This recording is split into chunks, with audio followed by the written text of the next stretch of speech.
أعوذ بالله السميع العليم من الشيطان الرجيم من همزه ونفخه ونفثه بسم الله الرحمن الرحيم الحمد لله رب العالمين والصلاة والسلام على رسولنا محمد وعلى آله وصحبه ومن والاه. السلام عليكم ورحمة الله وبركاته. Today's questions are with numbers. The questions are: how are you? How is January 2021? What are you planning for February 2021? How are you preparing for Ramadan 1442? And notice that the difference in numbers. What helps in being able to be a Muslim while in a non-Muslim majority context? And the reason I say this is because you see how there's two paradigms, two different frameworks that we're using over here. There's the Gregorian calendar, and then there's also this calendar, the Muslim calendar, the lunar Islamic calendar.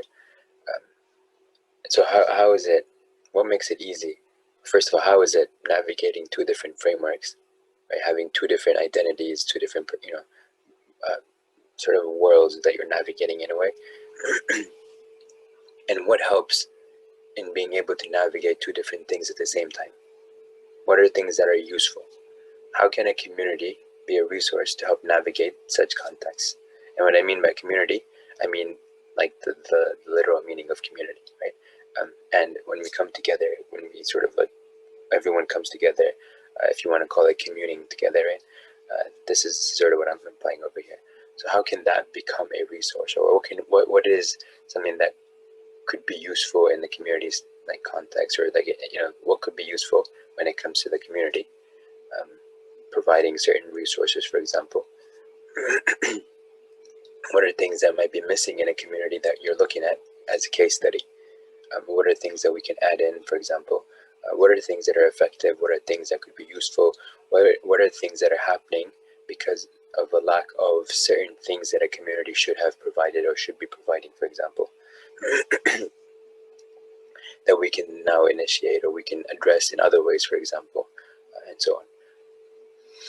And is asking for whatever, whether it's asking for help or asking for guidance or perspective or whatever, is that a sign of weakness?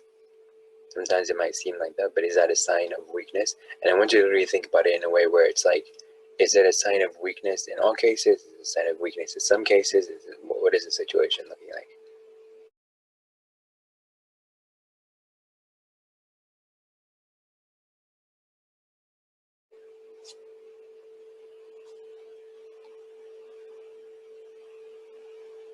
This is pretty much the same question as last time. However, I added some more details to it. So I'll just kind of go over it really quick. What are some general reasons why a person might feel depressed or have low self-esteem? How does social context, including social circles and dynamics, impact mental health? What are some ways each of us can assist each other in mental wellness? What are some values and customs in Eastern cultures that those in the West can benefit from in this regard, in terms of how everything works and the dynamics and stuff like that? What are some initiatives that can be started, supported, or expanded to help in this? And again, it goes back to some of the questions I just asked earlier. How can we reframe asking for guidance and assistance as needed? As needed, I put that as conditional, because in some cases asking is not the best thing to do, right? Like, for example, if you have everything and stuff and you're just asking somebody to, like, because you want to be lazy, for example, you don't want to take responsibility for yourself, and you're just asking somebody else to do your work for you and stuff, right? So that's what I want to differentiate between. There are cases where you need to ask for help, and this can be, or just asking for guidance and stuff. So asking for help by itself, as one of as you mentioned earlier, by itself is not necessarily a bad thing. But we need to differentiate between when it becomes exploited in a bad way versus when it's actually beneficial and even recommended, if not also mandatory and stuff, right? So asking, sometimes we tend to pile it in one bucket and say, oh, no, asking is never okay and stuff, right? Or we have a taboo against asking and stuff, because we feel like it's going to make us look bad, like ignorant or dumb or whatever else people might frame it as.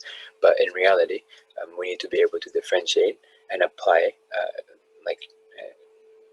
or kind of differentiate in the sense that we're able to sort of differentiate between when you should do it versus when you should probably not do it, right? When it's going to hurt you at the end, in the sense that like it's going to prevent you from actually growing and personally developing and so on, then in that case, it's something that needs further discussion.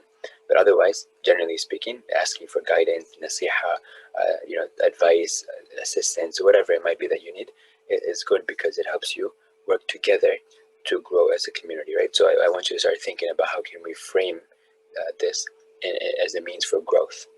When is asking okay or recommended, and when is it appropriately discouraged?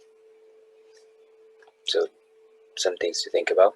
The bold, whatever is in bold, is added on to the previous stuff, but it's sort of building on. So I just want to make sure that's clear.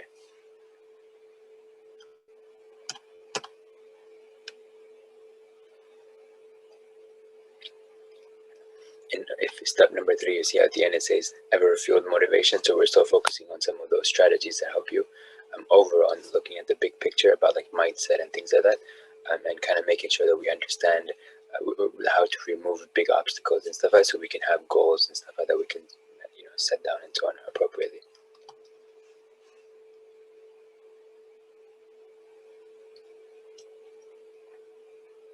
Purpose is very important over here. When we are not having a purpose, like a bigger picture, a bigger why, then it makes it very difficult for us to sustain transformation or growth, or just kind of be able to navigate and sustain some sort of actions and habits and stuff like that.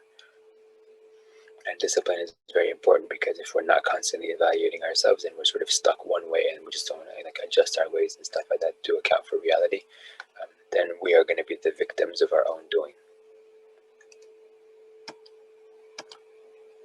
All right. So, which one first?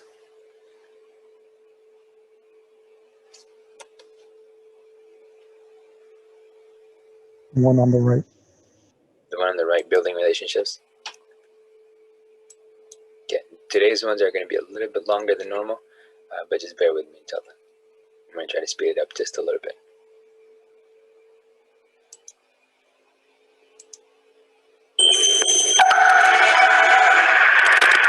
Like many of us, I've had several careers in my life, and although they've been varied, my first job set the foundation for all of them. I was a home birth midwife throughout my 20s. Delivering babies taught me valuable and sometimes surprising things, like how to start a car at 2 a.m. when it's 10 degrees below zero, or how to revive a father who's fainted at the sight of blood, or how to cut the umbilical cord just so to make a beautiful belly button. But those aren't the things that stuck with me or guided me when I stopped being a midwife and started other jobs. What stuck with me was this bedrock belief that each one of us comes into this world with a unique worth. When I looked into the face of a newborn... Something I want to mention about this is that a lot of times people feel like, what is my value? What is my contribution to society? What am I going to do? What am I going to bring to the table and stuff? And so when they feel there's nothing that they're able to substantially bring forth, they feel they feel very low, right? They feel like they don't belong. They don't feel like they're worthless or whatever. And so I used to think about this question a lot. I would think about this dilemma that people are having and stuff. What's the solution? What's the answer to the solution and stuff, right? And so then I was like, wait a minute. Everyone has something that they can help their context with. Like, I'm not in Africa or in China or in Australia or in wherever, right? I'm not in those places. But there are people over there that might be helping certain people, like I might be helping in my community, for example, in their communities. And that's something that's very important, because you always have some value in the relationships or the community that you have, that you're part of, that gives you your unique worth, right? And so that unique worth is very important over here. We're not clones. Diversity helps us in this regard, and so this is good, I caught a glimpse of that worthiness, that sense of unapologetic selfhood, that unique spark. I use the word soul to describe that spark because it's the only word in English that comes close to naming what each baby brought into the room. Every newborn was as singular as a snowflake, a matchless mashup of biology and ancestry and mystery. And then that baby grows up And in order to fit into the family, to conform to the culture, to the community, to the gender, that little one begins to cover its soul layer by layer. We're born this way, but as we grow, a lot of things happen to us that make us want to hide our soulful eccentricities and authenticity. We've all done this. Everyone in this room is a former baby with a distinctive birthright. But as adults, we spend so much of our time uncomfortable in our own skin, like we have ADD, authenticity deficit disorder. But not those babies, not yet. Their message to me was uncover your soul and look for that soul spark. In everyone else, it's still there. And here's what I learned from laboring women. Their message was about staying open even when things are painful. A woman's cervix normally looks like this. It's a tight little muscle at the base of the uterus. And during labor, it has to stretch from this to this. Ouch. If you fight against that pain, you just create more pain and you block what wants to be born. I'll never forget the magic that would happen when a woman stopped resisting the pain and opened. Notice she's using a lot of humor in here. She's using a lot of puns in here. She's using all that stuff to make it easy for this conversation to be had. But it also something that she's actually putting a lot of. She actually put a lot of thought into like that concepts and symbolism and so on. So keep that in mind the way she's presenting, and like how we can use that as well. Just moving forward. It was as if the forces of the universe took notice and sent in a wave of help. I never forgot that message. And now when difficult or painful things happen to me in my life or my work, of course, at first I resist them, but then I remember what I learned from the mothers. Stay open. Stay curious. Ask the pain what it's come to deliver. Something new wants to be born. And there was one more big soulful lesson, and that one I learned from Albert Einstein. He wasn't at any of the births, but it was a lesson about time. At the end of his life, Albert Einstein concluded that our normal hamster wheel experience of life is an illusion. We run round and round, faster and faster, trying to get somewhere, and all the while, underneath surface time is this whole other dimension where the past and the present and the future merge and become deep time, and there's nowhere to get to. Albert Einstein called this state, this dimension, only being. And he said when he experienced it, he knew sacred awe. When I was delivering babies, I was forced off the hamster wheel. Sometimes I had to sit for days, hours and hours, just breathing with the parents, just being, and I got a big dose of sacred awe. So those are the three lessons I took with me from midwifery. 1, uncover your soul. 2, when things get difficult or painful, try to stay open. And 3, every now and then step off your hamster wheel into deep time. Those lessons have served me throughout my life, but they really served me recently when I took on the most important job of my life thus far. 2 years ago, my younger sister came out of remission from a rare blood cancer, and the only treatment left for her was a bone marrow transplant. And against the odds, we found a match for her who turned out to be me. I come from a family of 4 girls, and when my sisters found out that I was my sister's perfect genetic match, their reaction was, "Really? You? A perfect match for her," which is pretty typical for siblings. In a sibling society, there's lots of things. There's love, and there's friendship, and there's protection, but there's also jealousy and competition and rejection and attack.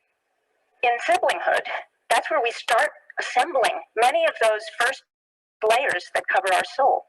When I discovered I was my sister's match, I went into research mode, and I discovered that the premise of transplants is pretty straightforward. You destroy all the bone marrow in the cancer patient with massive doses of chemotherapy, and then you replace that marrow with several million healthy marrow cells from a donor. And then you do everything you can to make sure that those new cells engraft in the patient. I also learned that bone marrow transplants are fraught with danger. If my sister made it through the near lethal chemotherapy, she still would face other challenges. My cells might attack her body. And her body might reject my cells. They call this rejection or attack, and both could kill her. Rejection, attack. Those words had a familiar ring in the context of being siblings. My sister and I had a long history of love, but we also had a long history of rejection and attack, from minor misunderstandings to bigger betrayals. We didn't have the kind of relationship where we talked about the deeper stuff, but like many siblings and like people in all kinds of relationships, we were hesitant to tell our truths, to reveal our wounds, to admit our wrongdoings. But when I learned about the dangers of rejection or attack, I thought, it's time to change this. What if we left the bone marrow transplant up to the doctors, but did something that we later came to call our soul marrow transplant? What if we faced any pain we had caused each other, and instead of rejection or attack, could we listen? Could we forgive? Could we merge? Would that teach ourselves to do the same? To woo my skeptical sister, I turned to my parents' holy text, the New Yorker magazine. I sent her a cartoon from its pages as a way of explaining why we should visit a therapist before having my bone marrow harvested and transplanted into her body. Here it is. I have never forgiven him for that thing I made up in my head. I told my sister we had probably been doing the same thing, carting around made-up stories in our heads that kept us separate. And I told her that after the transplant, all the blood flowing in her veins would be my blood, made from my marrow cells, and that inside the nucleus of each of those cells is a complete set of my DNA. I will be swimming around in you for the rest of your life, I told my slightly horrified sister. I think we better clean up our relationship. A health crisis makes people do all sorts of risky things, like quitting a job or jumping out of an airplane. And in the case of my sister, saying yes to several therapy sessions, during which we got down to the marrow. We looked at and released years of stories and assumptions about each other, and blame and shame, until all that was left was love. People have said I was brave to undergo the bone marrow harvest, but I don't think so. What felt brave to me was that other kind of harvest and transplant, the soul marrow transplant, getting emotionally naked with another human being, putting aside pride and defensiveness, lifting the layers, and sharing with each other our vulnerable souls. I called on those midwife lessons. Uncover your soul. Open to what's scary and painful. Look for the sacred awe. Here I am with my marrow cells after the harvest. That's what they call it, harvest, like it's some kind of bucolic farm-to-table event, which I can assure you it is not. And here is my brave, brave sister receiving my cells. After the transplant, we began to spend more and more time together. It was as if we were little girls again. The past and the present merged. We entered deep time. I left the hamster wheel of work and life to join my sister on that lonely island of illness and healing. We spent months together in the isolation unit, in the hospital, and in her home. Our fast-paced society does not support or even value this kind of work. We see it as a disruption of real life and important work. We worry about the emotional drain and the financial cost. And yes, there is a financial cost, but I was paid in the kind of currency that our culture seems to have forgotten all about. I was paid in love. I was paid in soul. I was paid in my sister. My sister said that the year after transplant was the best year of her life, which was surprising. She suffered so much, but she said life never tasted as sweet. And that because of the soul bearing and the truth telling we had done with each other, she became more unapologetically herself with everyone. She said things she'd always needed to say. She did things she always wanted to do. And the same happened for me. I became braver about being authentic with the people in my life. I said my truths, but more important than that, I sought the truth of others. It wasn't until the final chapter of this story that I realized just how well midwifery had trained me. After that best year of my sister's life, the cancer came roaring back. And this time there was nothing more the doctors could do. They gave her just a couple of months to live. The night before my sister died, I sat by her bedside. She was so small and thin. I could see the blood pulsing in her neck. It was my blood, her blood, our blood. When she died, part of me would die too. I tried to make sense of it all, how becoming one with each other had made us more ourselves, our soul selves, and how by facing and opening to the pain of our past, we'd finally been delivered to each other, and how by stepping out of time, we would now be connected forever. My sister left me with so many things, and I'm going to leave you now with just one of them. You don't have to wait for a life or death situation to clean up the relationships that matter to you, to offer the marrow of your soul, and to seek it in another. We can all do this. We can be like a new kind of first responder, like the one to take the first courageous step toward the other, and to do something, or to try to do something other than rejection or attack. We can do this with our siblings and our mates and our friends and our colleagues. We can do this with the disconnection and the discord all around us. We can do this for the soul of the world. Thank you.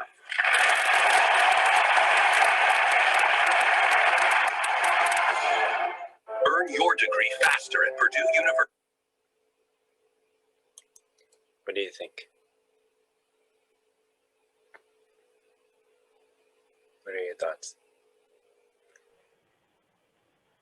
That made me think about how a lot of my own personal insecurities came from siblings.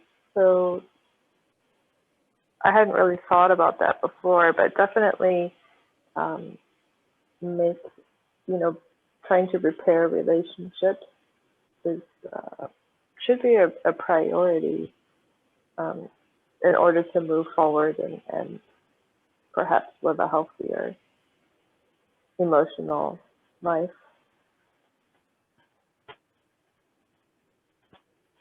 And I liked how she talked about, it's not her blood, it's their blood, it's our blood.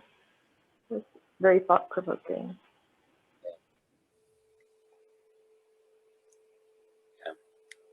I appreciated the way that she sort of like framed everything, and like the way she was discussing the deeper issues and stuff and so on, and kind of encouraging like to focus on things that actually matter, as opposed to like what people sort of think matter, and then they might not actually matter as much in the heat of the moment or whatever. Kind of stepping out of time, so to speak, and saying, you know what, let me focus on the moment I'm in and kind of figure out what I need to do here, and not just sort of be chasing something that might not ever be exhausted in terms of like being like able to be chased or whatever, if you want to say that. But yeah, the way she was framing a lot of stuff, the way she brought in symbolism and all that, it was nice in terms of just the, the presentation itself, but also the things that she was discussing in this way was also really profound, I think.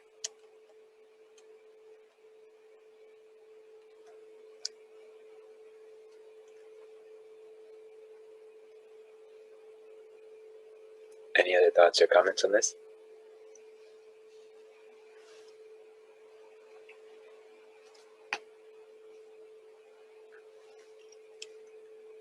Okay, so we'll go to the next one.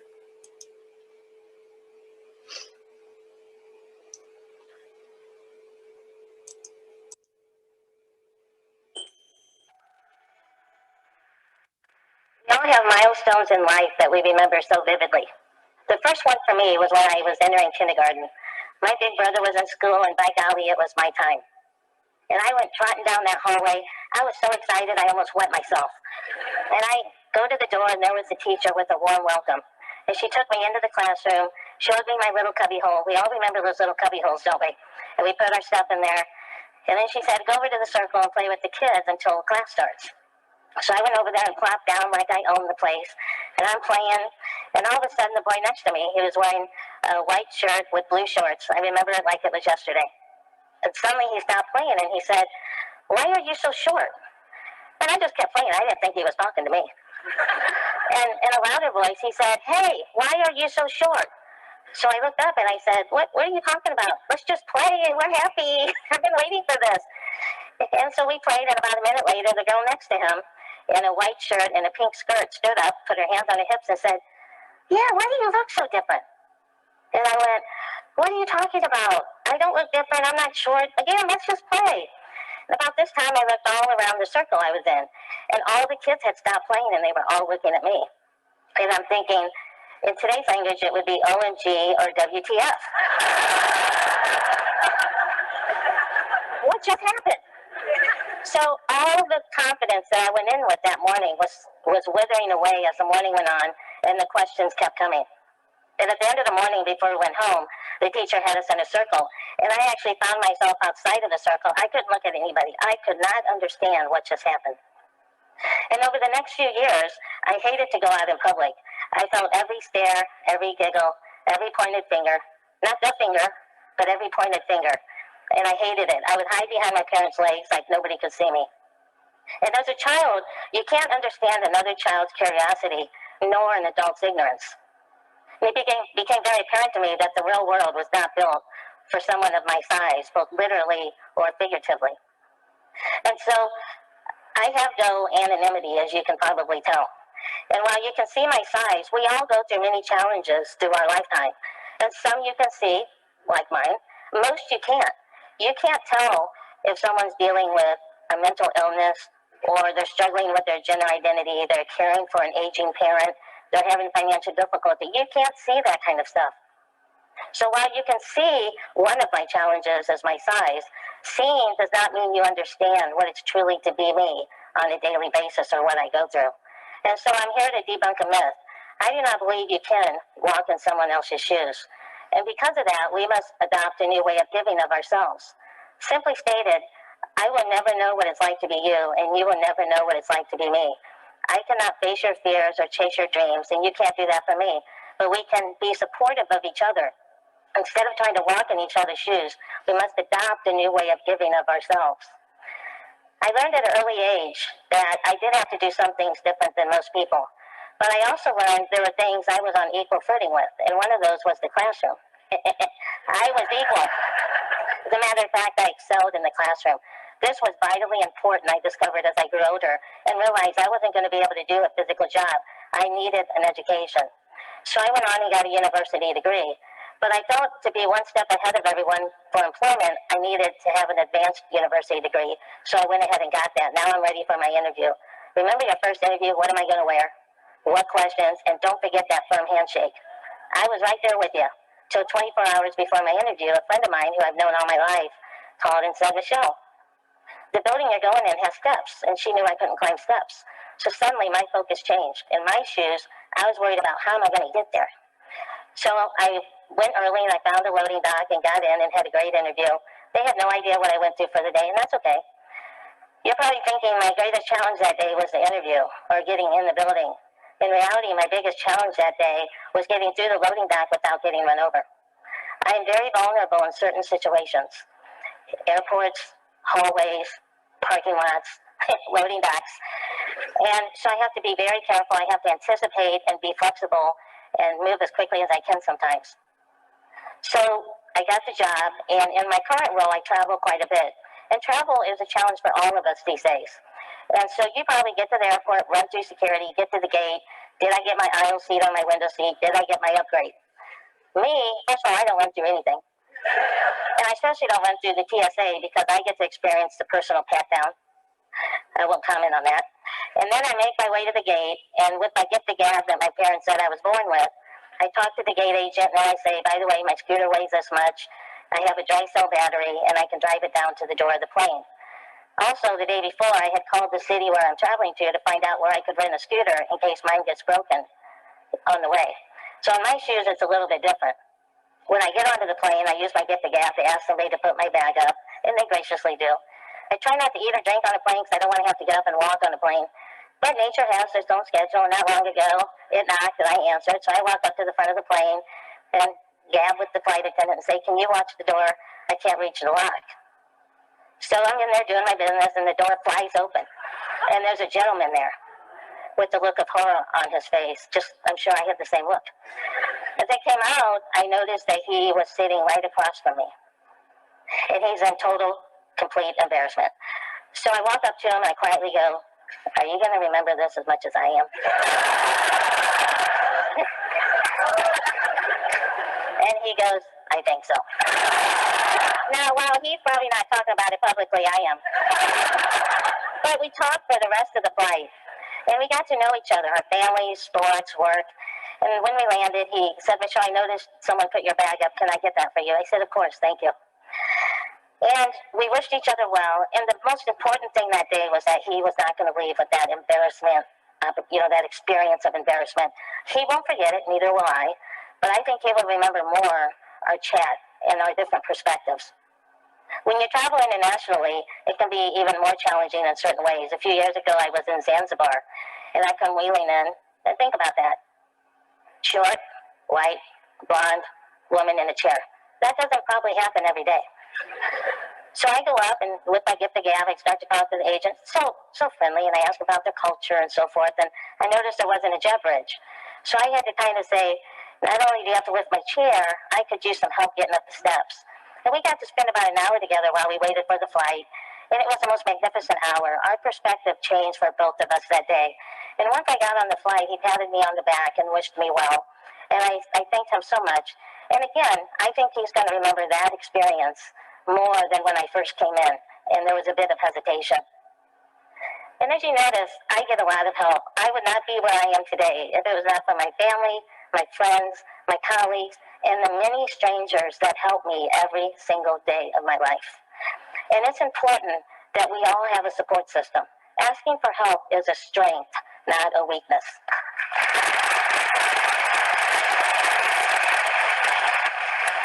We all need help throughout our lifetime, but it is just as important that we are part of other people's support system. We must adopt that way of giving back. We all obviously have a role to play in our own successes, but think about the role we have to play in other people's successes, just like people do for me every single day. It's vitally important that we help each other because society is increasingly placing people in silos based on biases and ideologies. And we must look past the surface and be confronted with the truth that none of us are what you can see. There's more to us than that, and we're all dealing with things that you cannot see. So living a life free of judgment allows all of us to share those experiences together and have a totally different perspective, just like the couple people I mentioned earlier in my stories. So remember, the only shoes you truly can walk in are your own. I cannot walk in yours. I know you can't walk in my size ones, but you can try. But we can do something better than that. With compassion, courage, and understanding, we can walk side by side and support one another and think about how society can change if we all do that instead of judging on only what you can see. Thank you.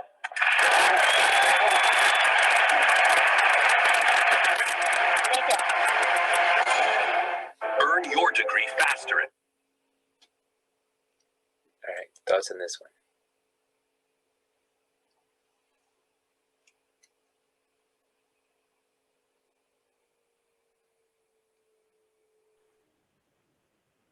She has a great attitude, mashallah. Very entertaining. It just reminds me how if you don't have, like how we all enjoy helping people. I mean, if you see, like sometimes somebody asks, "Hey, I know this family, they just had a house fire. We need to replace everything. Who can help out?" You know, you'll have hundreds of people ready to help, you know, donating items or money or their home, you know, whatever it is they can do. So many people want to help. But if you don't have people asking for help, then what do the helpers do? So it just brings that to mind. Yeah. I think it's always okay. Okay, I shouldn't use the word always, but I think it's okay to ask for help, and it's actually good in many ways. Brings people together, shows some openness, and you know, when you're vulnerable, then sometimes it can bring a good bond between people.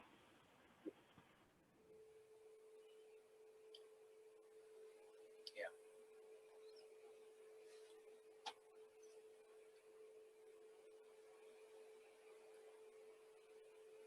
What else? Other thoughts?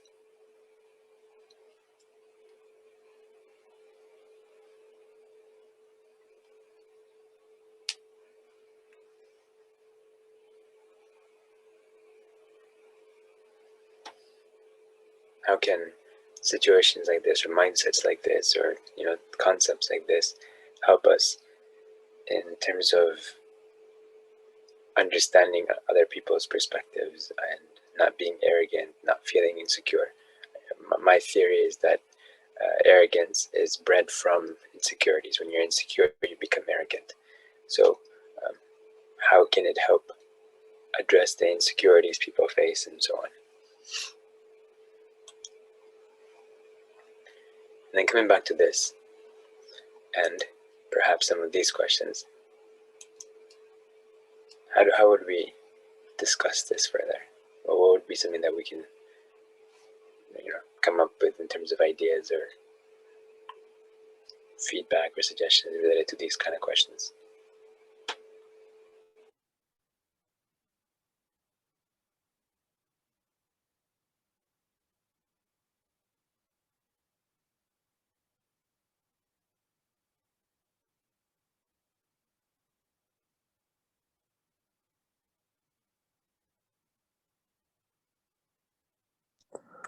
I think if you just simply see like your deficiencies as just like another. I'm thinking of that video we watched. I think it was the Super Mario effect. You just think of your deficiencies like as the next level or something, and you just need to know how to get past it. And keeping it simple, then like it would frame it where it's just a means to an end. You're just trying to get past this, nothing more to it. But then, yeah, like a lot of times you'll think about what the other person is thinking and what it means about yourself, the fact that you're asking this, and all these other extra thoughts come to mind. Yeah. Yeah, framing is going to be one of the most important things. Sometimes we can frame things in the wrong way and then we go into a negative cycle or like into a spiral going down. Looking at things from a different perspective, the correct perspective, in some cases, it can really, really have a positive impact. Yeah. And like framing it as like sort of like the next level up, the next challenge up or whatever, and accepting that life is that, just that, like, you're just taking one challenge at a time and you're growing and growing by getting to the next level by continuously trying and like pushing yourself forward. And when you become stagnant, you don't finish the level, you don't go to the next level and so on. Yeah. So framing and kind of like imagining that this is sort of like everyone is sort of in this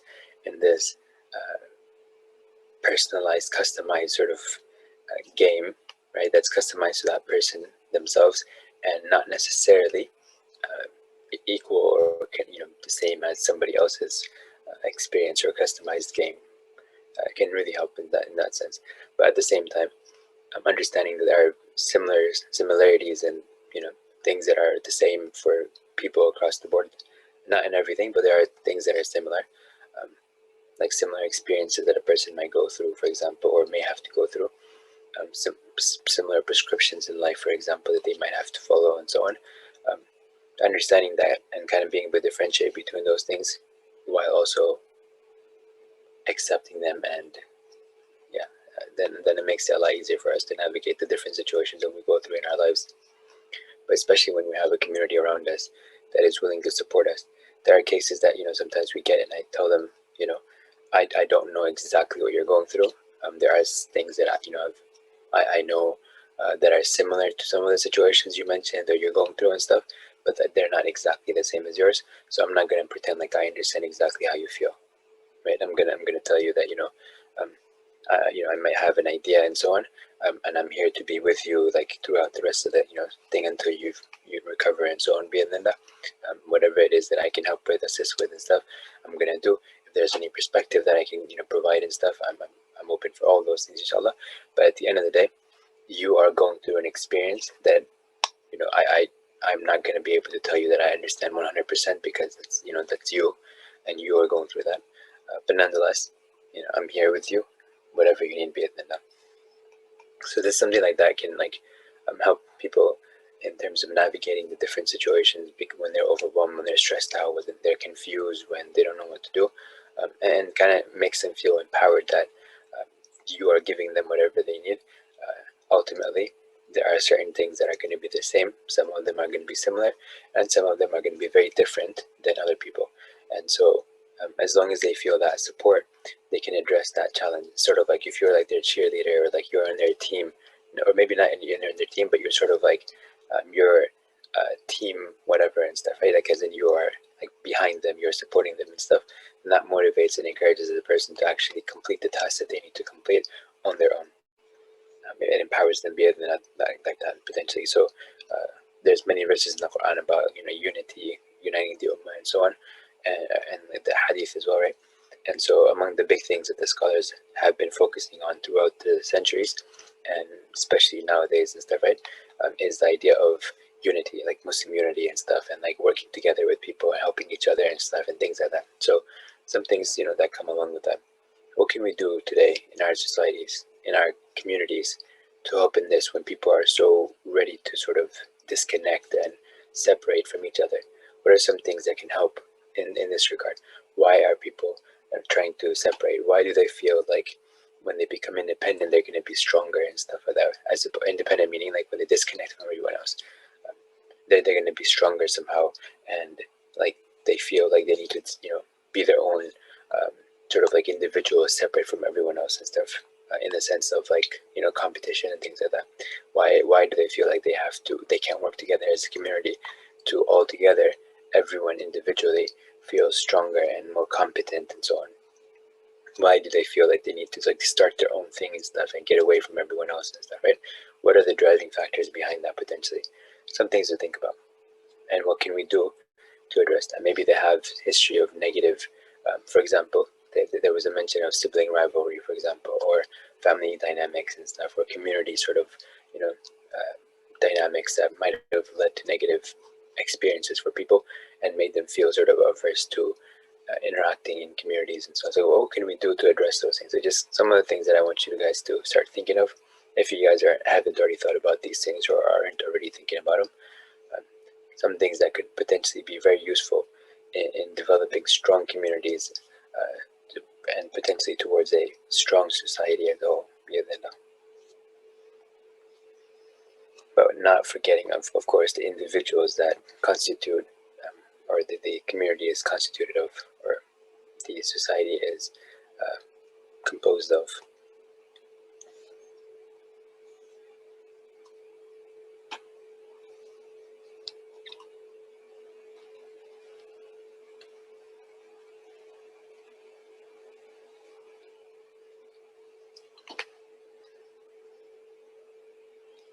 I should probably change this into, because this is definitely communication, but I want to add in community.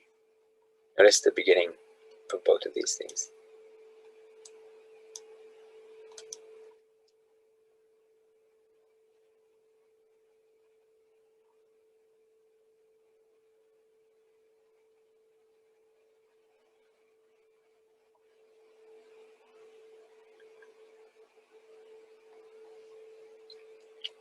Any comments, thoughts, concerns, feedback, suggestions, anything? Ideas, reflections?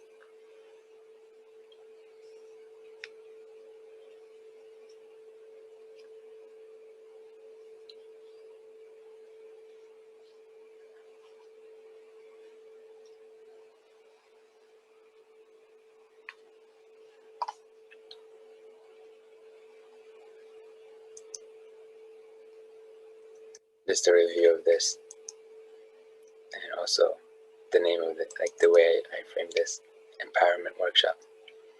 So just anything that you have in mind, anything that you want to talk about, anything related to this, any other questions, any other concepts, whatever.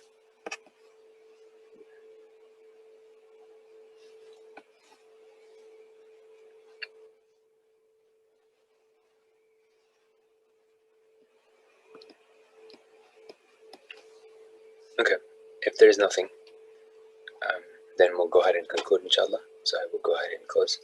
سبحانك اللهم بحمدك أشهد أن لا إله إلا أنت أستغفرك وأتوب إليك.